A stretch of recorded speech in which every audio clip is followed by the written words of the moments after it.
Morning. Can you just make sure you close the door because it's really cold in here today?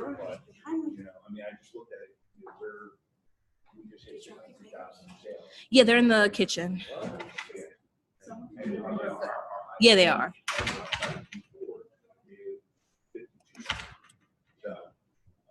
And that's after taking into account all of the return. Okay. The January can be really good month, and a lot of that is still, Good morning. Good morning.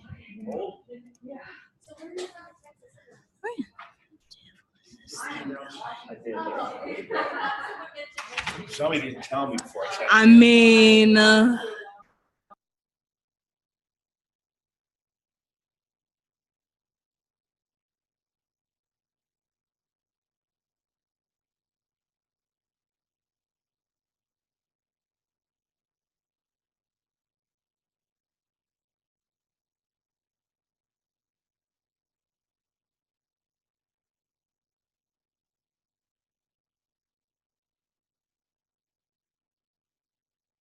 yeah, I'm gonna go ahead and get started.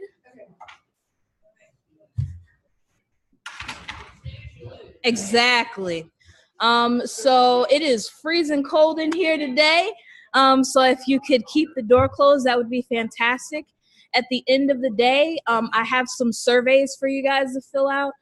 Just let us know how we did. If there are any sessions, if there are any sessions that you're interested in next time around, put those on there. I try to make sure that we talk about everything you want us to talk about. Let me see what else. So surveys, for those of you that are watching this streaming, there will be a digital version for you to fill out.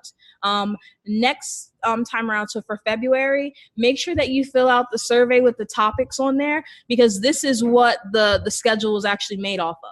So everything that everyone told me they wanted to talk about or us to talk about, I put it on the schedule. It wasn't like I just sat there and was like, oh, that's a cool topic to talk about. So the more information that I have, the better I can work with making a schedule. So right now we're going to talk about hiring people. There are handouts.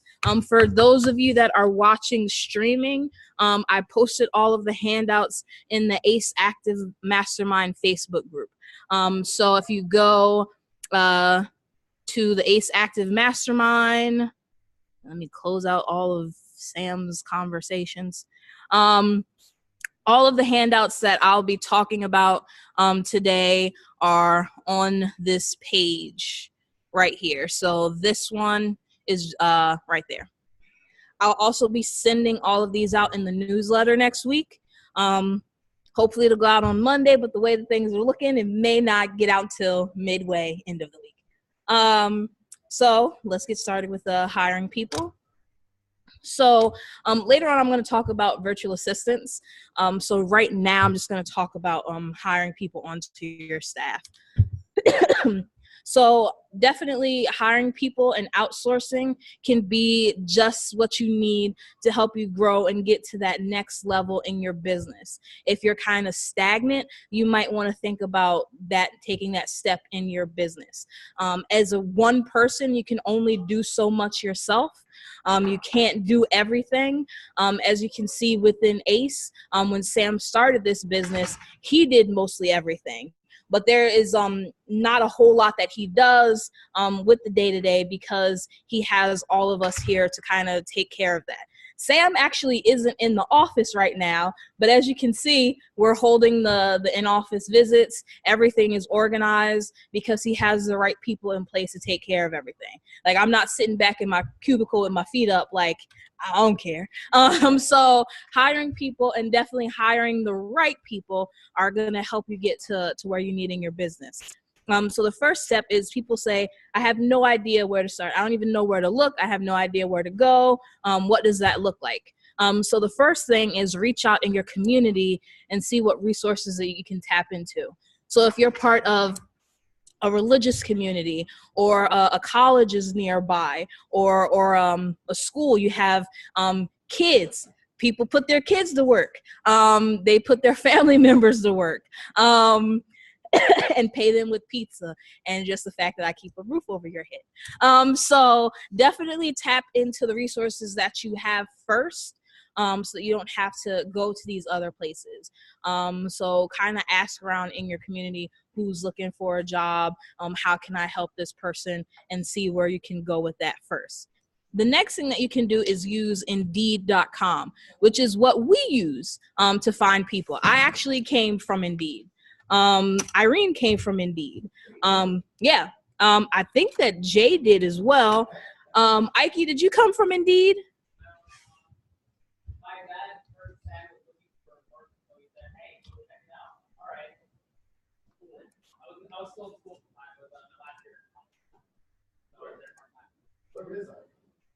She actually got another job. So she's working in a different place. She was actually here. Yes. So she actually was in here on Tuesday, and she was like, oh, I should have came during the in-office visits. And I was like, see what happens when you don't pay attention, Irene? So me and Irene are really good friends. We hang out outside of work and harass each other. So, I mean, of course we do. So this is what our own Indeed account looks like. We're actually running some ads right now. So what you can do is post a job. And we have a couple of jobs up here right now. So I'll do, I think it's this one. And you just build out what you're looking for. So the job summary, the job description, the skills, you can make it so that they have to check mark certain things like passing a drug test, that they can drive. That's important, that they have certain years of experience. And then all of the information shows up on here. So then you can go through, see who you want to bring in to interview, reject the people who you just don't even want to ever look at again, and go about your business. So definitely schedule interviews. Do your due diligence, check your references, ask people why they left their job, ask them crazy questions. So I have one question on the interview sheet that I do. How many tennis balls can fit into a limousine? Now, it sounds like a ridiculous question, and it absolutely is a ridiculous question, but it sees if they can think critically. So if they tell me 50 tennis balls can fit into a limousine, you're not even trying. So if you're having higher level jobs, you might want to ask them these questions to get their brain thinking. I actually have a list of questions that I asked during interviews. So if you want that, definitely let me know, and I'll be happy to send that to you. So email support, and I'll send you that document. So I asked them, like, what are their professional strengths? What are their weaknesses? A time that they've disagreed with a decision that their boss made, how they handle stressful situations. I have a whole list of questions that I ask them, and how they answer those can give you insight into how they'll do in that position. Now, if you ask them what their weakness is, and they say, I have no weaknesses, I'm perfect, then you know you need to say goodbye to that. But definitely check references, because that's how you're going to find out what areas or issues that they had in their previous job. If they were fired, why were they fired? What was the reason behind that? So definitely don't just hire someone blindly. Check their references. Yes. You can call their supervisor and ask the supervisor. So that's why you want to check the references. So ask for a list of your previous employers and ask them, why did you release them from this position?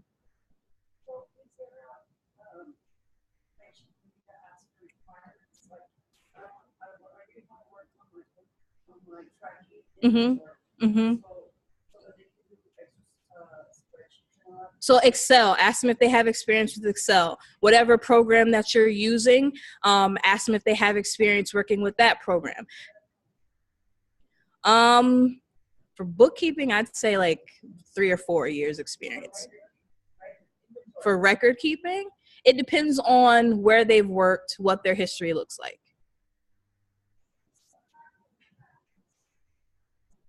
And then when you check on their references, you can ask their previous employers, how did they do at this position? Did they keep meticulous records? Ask them if they're tech savvy. Ask them if they're organized.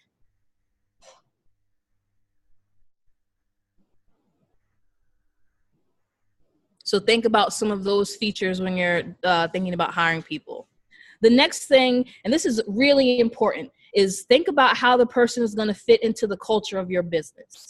Now, around here in this office, we all joke with each other. We play around with each other. It's a fun environment. We make fun of each other. We go out and do random things sometimes, like going out on Sam's boat and letting Daniel drive and he throw us all off the boat. So we're kind of a fun-loving group. So we're not going to hire someone that's going to bring that mood down, because it's going to be a weird work environment for everyone if they're working here. So we want someone that's going to fit into the culture of the group. So the next thing that you want to think about is, does this need to be a person in-house, or can it be a VA? So of course, if you're doing RA, it needs to be someone in-house. But there are other tasks that a VA can do where you may not need someone in-house. I'm going to talk a little bit about that during the session later in the day. So you want to think about that, because you can hire a VA for $2 as opposed to someone in the States for $10. So that's something to think about to help you save money.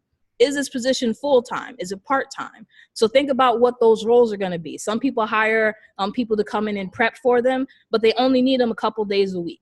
Or someone to come in and do their records for them, and they only do it a couple of days a week. So you need to know what those jobs are going to look like, so that they don't have downtime to sit there and browse on websites that have nothing to do with the job that they're actually supposed to be doing, because that's how you lose money on an employee. Put them on a 90-day review and start them out with a beginner salary. And depending on how they do, you can give them a raise accordingly. So when I started working here, completely different job than what I do right now. Eric will tell you, he knows. I got paid a starting salary, a beginner salary. I was on a 90-day review. And once I finished that 90-day review, I took on more responsibilities, and I got an increase in pay. I took on more responsibilities and more responsibilities. So you definitely want to start them out with a 90-day review period and check in on them. Don't be afraid to check in on how your employees are doing. Make sure that they know what they're supposed to be doing. But don't be afraid. Don't tiptoe around your own business. Like, know what's going on. Make sure that you train them and let them know what the expectations are. So this is important. So some people will say, this person isn't doing their job. And I'll say, well, did you sit down and train them? Did you give them the information that they needed to be successful at this position? Well, they kind of watched me do it, and I thought that they picked it up. So you want to make sure that you train them and give them the information that they need to be successful at this position. That way you can hold them responsible and accountable. And this one, the second one, is don't be afraid to check in on them and make sure that they understand what they're doing and what they're not doing. So you want to know what's going on in your business. I can't stress this enough. So I will check in, make sure that everyone is doing what they need to be doing. If that means going and looking at their browser history on their computer to make sure that they're on task, that's what you need to do. If it means installing Time Doctor so that you know what they're doing, that's what you do. Anytime that you have a new hire, you need to make sure that you're checking up on them, because you can be paying people to sit there and surf the web and not even know it. And then the work isn't getting done, and you have no idea why, because you're not checking in on them. So make sure that you're doing these things so that when it comes time to evaluate them on those 90 days, you can say, I'm going to let you go because you did not do what you were supposed to do. I saw that you were surfing the web. You weren't doing what you were doing. You were playing games, looking at different things that you were going to buy when you got home. Give them reasons why. Have the same expectations for all employees, because this can cause a lot of strife within the business. So if you give one person a certain privilege, make sure that you're willing to give the other employees that same privilege. You don't want one person to have some freedom and liberties that the other employees don't want to have. You want to have a comfortable work environment where everyone feels like they're getting the same treatment, the same attention from the boss. And then this one, and I wish Sam was here to read this one, because we have this debate all the time. Hire slowly, fire quickly. So hire slowly, fire quickly. So I've given you all the tools to be able to hire someone slowly. Do your research. Know who you're hiring before you hire them. Check your references. Check their body of work. We hired a director of marketing position. We had them submit a 5-minute video, I think it was, explaining who they were and about their history. So that way we saw several things. If they could work a computer, number one, because you're the director of marketing. If you don't know how to work a computer, we don't want you in here. How well they market themselves, because how well you market yourself is going to show me how well you will market my business. So you want to do these things so that you have a complete picture of how that person is going to perform in your company. Don't be afraid to say, oh, let me see what you can do on Excel.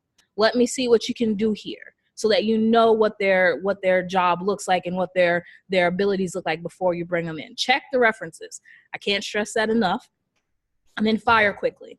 So if you have showed someone how to do the job, if you have given them the support when they need it, if you have told them how to do the job, what the expectations are, and they still aren't getting it, fire them. Don't sit there and say, well, I feel bad because this is the only job that they have, or they're doing this. Fire them. Because if they're not doing their job, the only person that is hurting is your company. Your company can't grow if you're carrying dead weight. So if they're not on task, if they're not doing the things that they need to be doing, if they're goofing off at work when everybody else is working, fire them. Don't keep them in the company, because it's going to hurt you.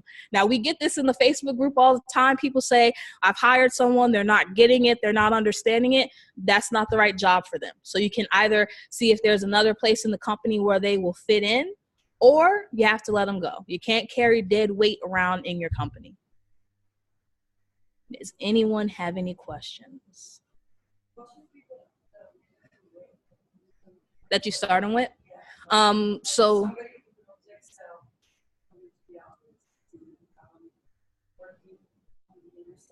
yeah, so we'll have our beginner salary is between 10 to 13, and then depending on how well they do, we'll negotiate that. Now, of course, that's a higher level job. Now, if they're doing prepping and RA shopping, we usually start them off at 10, and then we'll reassess that.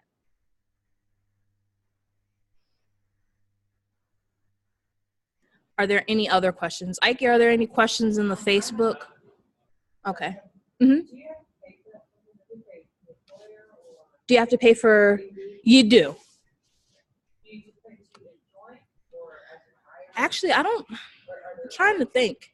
I think that is free to join, but they want you to promote or sponsor your job sometimes, and then you'll set a daily budget. It's like advertising on Facebook. On Amazon. So you just put like a daily budget of how much that ad is going to be. But sometimes it'll let you post a free job. It's being kind of glitchy with that right now. No. So how do you deal with the lot of inquiries or applications? Well, we go through them. If you do those check boxes, that'll kind of narrow it down for you. Mm-hmm. So,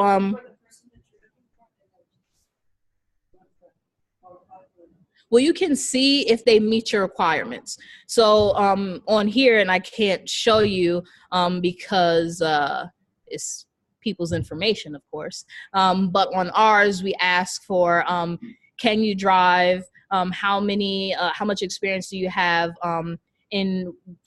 there's a warehouse position up in the warehouse? Can you lift 70 pounds? Can you do this? Can you do that? And based on their answers, we can already narrow them down on what they say. And then sadly, it is Jaquel's responsibility to go through all of those applications. So what you do is you have very high standards, and that helps narrow it down. Like, I am not the right person to look at this information because I have zero patience. So if someone doesn't spell something properly or it's not in proper English, I'm already gonna reject them. So I'm not the right person to look at these things. I have zero pay. Sam will tell you. He already knows. But you just have to be cutthroat about it. If they don't have the requirements and the history that you're looking for, if they don't say when they started a job and when they finished a job, if they don't have what their responsibilities were at that previous job, I'm rejecting them. So I'm cutthroat. Yes. Prep employee or prep company? Oh, a prep company? Okay. So it all depends. A lot of prep companies, this is a lot to this question. Some of them are flagged as being a prep center. So anytime you place an order and send it to that prep center, it's going to get denied. So that's one thing to think about. Prep companies can start anywhere from 80 cents per unit to like $1.80 per unit. So that's also something to take into consideration. Some that price includes everything. Some of them you'll have to pay extra for boxes and labeling and things like that. Also, some of them have plans. So if you send in this many, you're charged this price. If you send in this many, you're charged this price. So you have to weigh all of that with what you're going to be doing and kind of decide if it's better to have a prep company or someone in-house that you pay $10. Now, the other side to that is if you do hire a person to come and prep for you, do you feel comfortable having that person work out of your house? Because that's a lot of people have an issue with that. They don't want to have a stranger come in their house and prep things. I totally understand that. Do you have a setup where you can have someone come in your house and prep goods? There are a couple of people that have people prepping at their own home. So that's also something to think about, but you have to figure out if that person's home is suitable for them to prep, meaning do they smoke? Will your clothes smell like smoke when they get into Amazon? Is their house dirty? Can you trust them not to rob you blind? So all of these things, you kind of have to weigh them out.